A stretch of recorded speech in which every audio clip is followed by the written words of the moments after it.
is Joseph Bao, and I'm a Holocaust survivor. I was born on June 18th, 1920. I was educated at the Faculty of Plastic Arts, where I learned to be a map maker.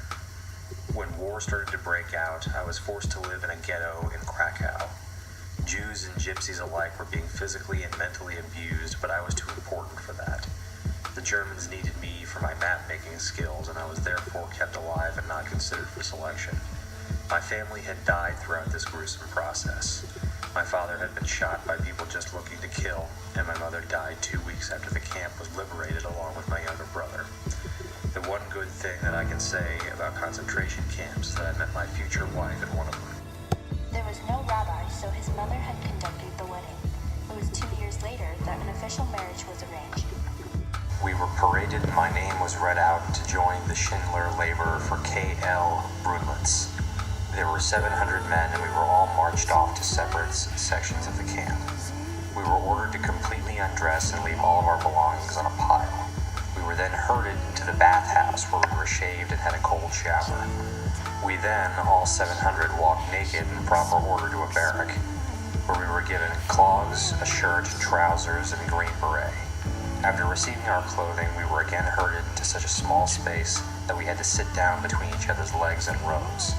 We remained there all night. In the morning, the SS ordered us to march off and file to await cattle trucks for the journey to Schindler's Brunlitz.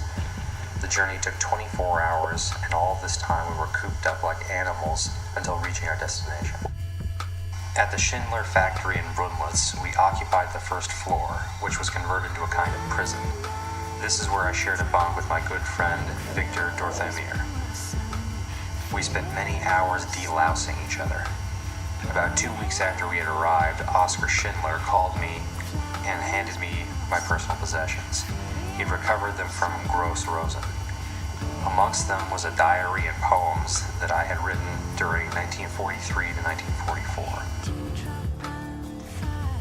I was a stranger to him, yet Schindler saved this diary and presented it to me personally.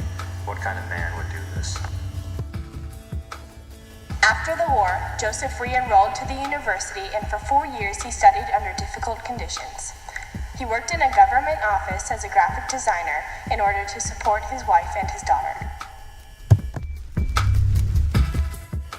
Joseph Bao became a cartoonist for 4 newspapers and taught artistic script at an art school. In order to share and express what he had been through at the concentration camps, he wrote books and poems. Joseph and his family moved to Israel in 1950, and he died of natural causes in 2000.